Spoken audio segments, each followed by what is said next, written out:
Hey, you guys, welcome in and thank you for joining us again today. Another one of our exciting I am. So, he's a legend. He's a legend to me. He's been on the porch before. He gave us relationship advice. And on top of that, you guys, he has over 1,019, I think he said, episodes out there. I've enjoyed being on his show a few times, but I'm not a legend yet. I don't think I've gotten that. I don't think I've gotten that title yet. You guys, welcome Mr. Quincy Shelton, aka Talk2Q, to the platform today. Welcome in. How are you? I'm doing well. How are you? I'm doing well. So I've been trying to get this guy back on the porch forever and a day. He told me he's not available between April and September, I think it was. I'm a big sports fan, so it tends to slow down a little bit between April and the end of August. So that's when I tend to have the most free time on the weekends. And what kind of sports going on right now? What's because they're all Right now, mixing together. the NBA finals are coming to a close, so they're not on as often, and the Stanley Cup finals in hockey are coming to a close as well. And I'm not really into baseball, so that's basically it. So outside of that, I'll mix in some track and field, some boxing, something like that to keep me tied over until football starts later this year. So we might be able to get you back on if, as long as we do it before what, September? Pretty much. Awesome. Well, thank you for joining us today. Again, this is another one of our I am series, and I see you got I am. What does your shirt say? The Stone. I am the stone that the builder refused. All right now. All right now. An original you are, right? And well, actually, this is from you probably can't see this shirt. It's actually a theme song of a show called Boondocks, Ah. but it references a Bible verse. It's a Proverbs verse about Jesus being the cornerstone of the church as well. So Shame on me for not knowing that scripture right off the bat, right? And we it's did fine. attend service this morning. We did attend. So again, thank you for joining us, our I am series. So tell us how you got started with Talk to Q. Have you always wanted to do it since you were knee high to an ant's back? Was it something you decided to do it as a teen? How long have you thought about Talk to Q? It's nothing I ever thought I'd do, to be honest with you. When back in the mid '90s, I had a data entry job, so I was able to listen to a lot of talk radio, AM radio back in the day, and I listened to a lot of talk radio and really got into a bunch of different shows, from sports shows, um, psychology shows. People call in and explain the problems that they had and different things. And so as the internet started to grow and I saw an opportunity to actually have my own show, and I went with it. There was this website that allowed me to have a radio show where people could call in and respond to questions that I asked or ask questions on their own. And I said, you know what, I'll give it a try because I feel like I have some things to say.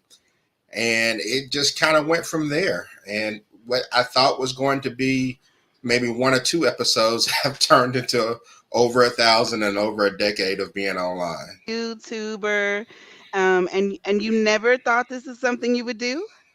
No, no, this is not. This is something I did just because I wanted to try it and kind of cross it off my bucket list. There were a lot of things growing up I wanted to try that I was fortunate enough to be able to do. I always wanted to be a sports writer.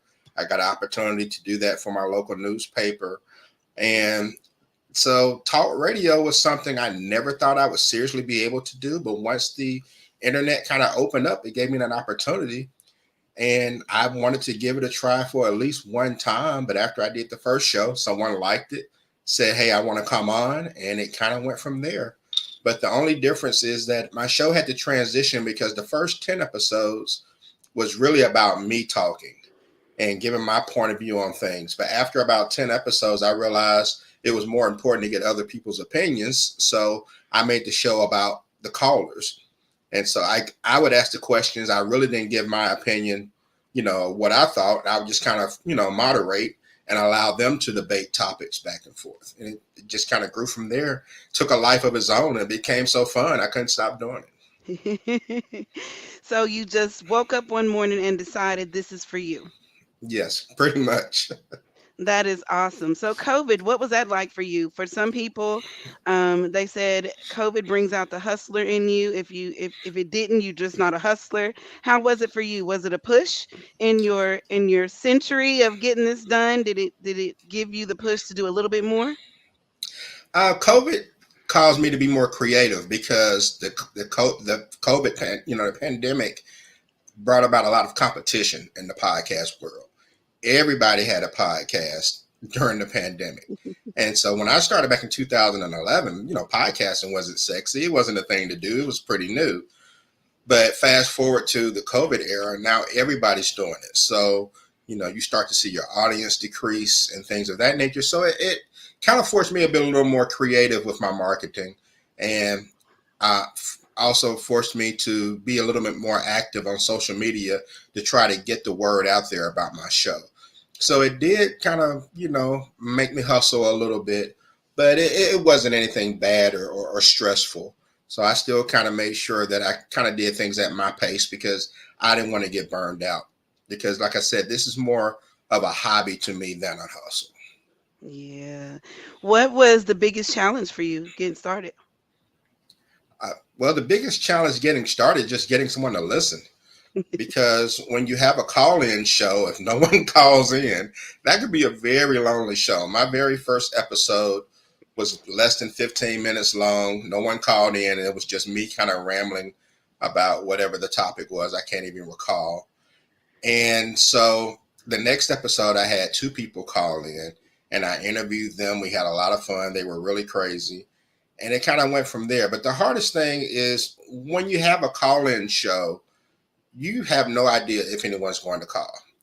And being that the focus was about the callers and not about me, I was kind of like left in the dark. Once I went live, I had no idea what was going to happen. And fortunately, the show was popular enough to where people always called in. But sometimes it wasn't always immediate. So I had to kind of filibuster for about 5 or 6 minutes until that first caller called in and got started. And normally, when one person gives their opinion, there's going to be someone who disagrees. So now someone's calling in to, dispute that person, and then you have a show. So for the first few years, that was the hardest part, just not knowing what type of show I was going to have. If it was going to be solo or if I was going to have company. Well, we're glad that you have company now, and I really enjoy the meme shows. What other type of episodes have you done, and which one was your favorite? That's a tough one. That is a tough one Yeah. as far as my favorite. And my show, I do the meme shows, which is essentially I find memes on social media that give scenarios like what would you do scenarios, and I throw the question out to my guests and ask them how they would handle the situation. It can be a relationship question, parenting, something regarding ethics, whatever the situation may be. But also on my show, I do interviews where I invite people on and interview them one on one. It can be an Mhm. author, another podcaster, singer, any type of talent, just to give them a little exposure and learn more about that person. But as far as my favorite episode, off the top of my head, there was a show back around 2014 where a young lady called in named Virginia Princess. That's how she went by, Virginia Princess, and she was very easily offended, and the show really got out of hand. She ended up like cursing out some of our guests, and it was a whole bunch of back and forth. It was a lot of drama, so it was definitely the most memorable show. I think everyone who was listening back then remembered Virginia Princess. So I'm definitely going to look up this episode as soon as we're done. I'm like, who is this? And we don't keep in touch with her, huh? No, no, she was so upset after the show that she instant messaged me some very nasty things and blocked me. And I'm like, okay, I just asked questions. I had nothing to do with what they said. And yeah, she was very upset. Have not heard from her since. Well, Miss Virginia, we welcome you back because Talk2Q gives us great insight on all kinds great insight on all kinds of subjects, and I really do enjoy it. So Thank you. the back and forth is, well, I guess I will start with this. Do you consider yourself to be a people person?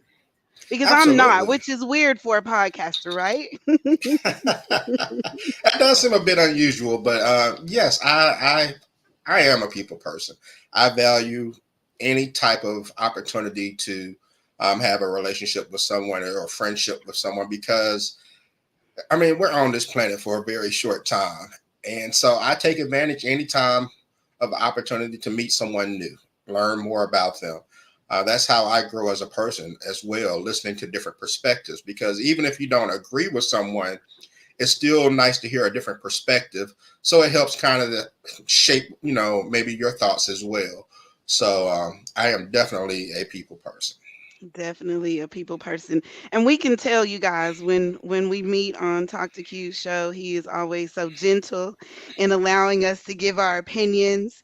He doesn't shut us down. And that really is, we really do need a lot more of that. So, what would you say to the brand new podcaster who's going through? Like you said, it's hard to get people to join. It's hard to get your name out there. It's hard to let everybody know who you're about. What would you say to the one who's getting ready or has been thinking about this is something I want to do? What encouragement would you give them? First of all, make it fun. It has to be fun. It can't be work because Mm-mm. once it becomes work, it's really frustrating when you're not successful. So try to keep it as something you enjoy doing. But also, don't quit after the first few episodes. Maybe you don't have a lot of people listen, and it takes a while to get traction. There aren't too many people who have immediate success when it comes to podcasting. Right. No one necessarily jumps in your first episode. You have 1,000 people or something like that, unless you've paid a lot of money to advertise. But for the average person, just give it. Try to do at least 10. Plan out at least 10 episodes and stick to it. Be consistent with marketing as well as your show schedule, and you'll start to see a little traction if your content is good. That's the most important thing, have good content. But the advice I would give for a first timer, if you're not doing a live show, if you just releasing episodes that are pre-recorded, get 3 of them first. All right, and release 3 at the same Mhm. time. Allow people to jump right in and get a feel for what you're doing, and then try to maintain a consistent schedule after that point, whether it's daily, weekly, bi-weekly, or however you choose to do it. What makes you consider a guest? I know for me, I stalk like you're for you. I stalked you on social media a good 2 weeks before I actually approached you and asked you to be on the show. What do you look for in a guest? Because I realize you're very selective in some of the people that you ask to join your show. What do you look for in a guest, and what do you do prior to asking them to come on? Any research or stalking?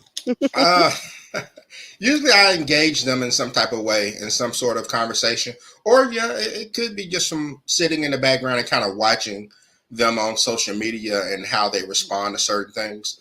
Because what I don't want a show where everyone agrees on everything. Okay, that's just boring if everyone agrees on everything.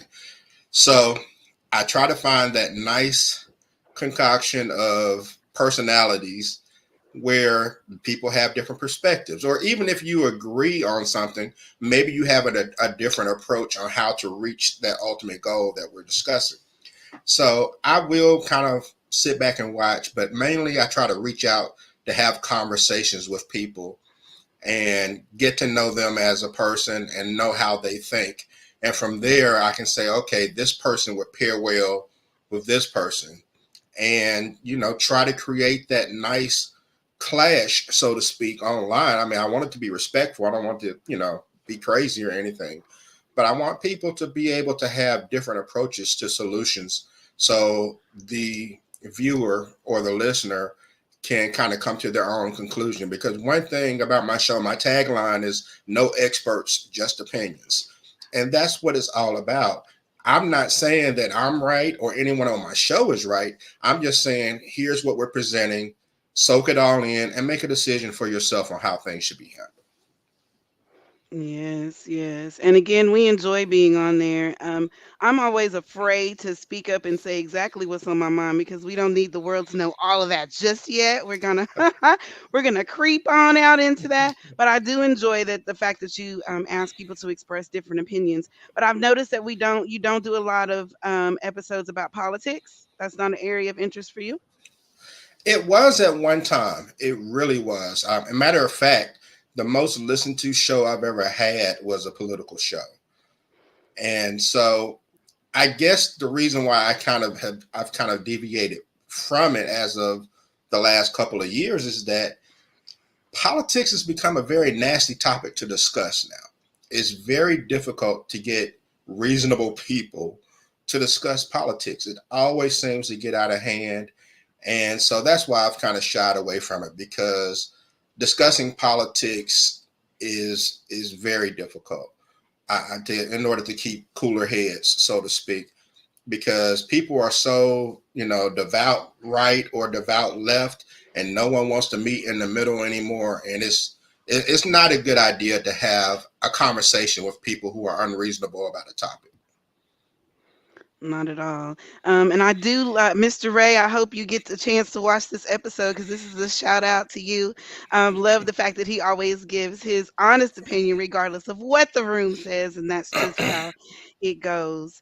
And we appreciate that. No, So, definitely. absolutely.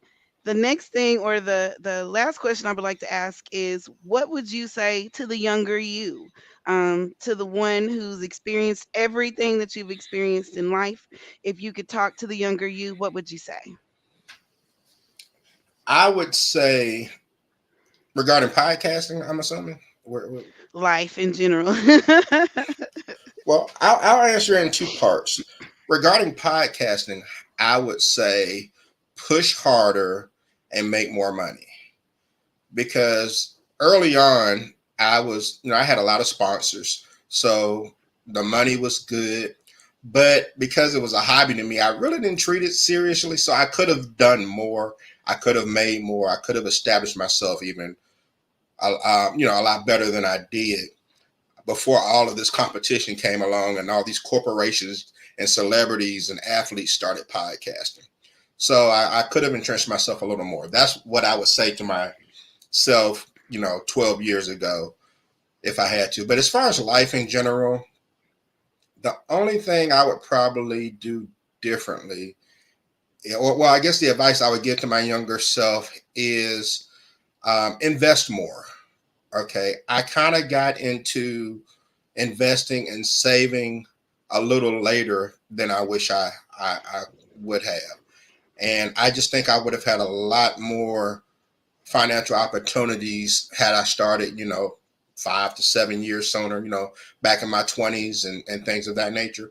So I wish I would have matured more financially in my 20s than I did. But unfortunately, that's just how it is for a lot of people, and especially when it comes to Black people. We don't always get educated in finances like we should, whether because our parents may not be aware or the school system fails us.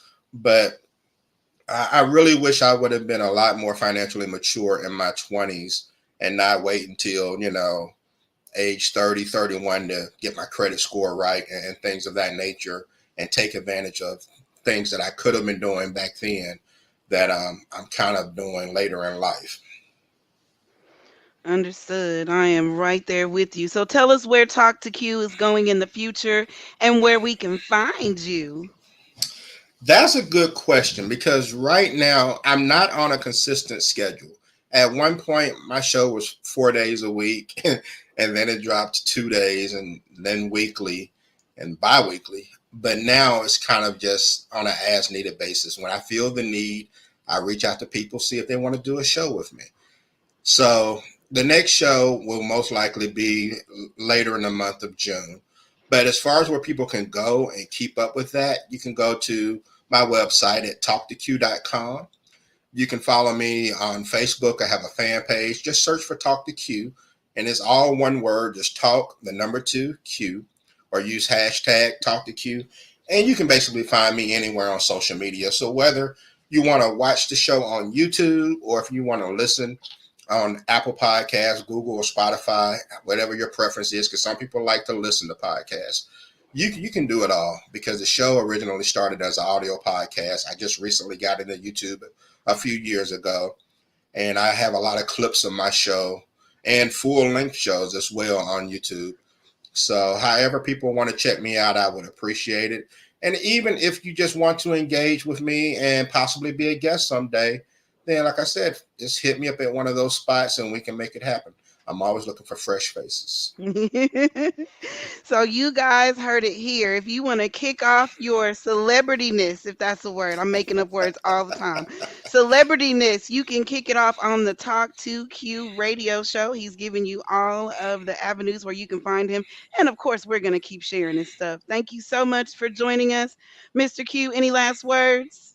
No, I appreciate you for having me on. And you know what? I'm gonna add celebrityness to Hillman. I'm gonna add that to a new words that I've learned on your show. Maybe I'm going down the wrong path. Maybe I should be creating words, is where I should be instead of That's what you podcast should be. music. You should be putting these entries in the Webster's dictionary. That's what you should be doing. You may be missing your calling. But no, I appreciate you taking the time to be on my show. It's always a pleasure to try to get here, and it's always great to have you on my show as well. You're just a breath of fresh air, and everyone loves that smile and laugh. Oh, well, thank you so much. We appreciate you again. I know it won't be the last. We've got encouraging men coming up in the next few months, and as long as we catch you before September, we can count on you, right? You can count on me. Awesome. Well, thank you so much for joining us. What time is it? It's time for you to be you, baby, which is absolutely beautiful. Don't let nary another individual tell you anything any different, and if they do, get them right on up out of your circle today. Do it today. Be strong, take care, and be blessed. Bye, y'all.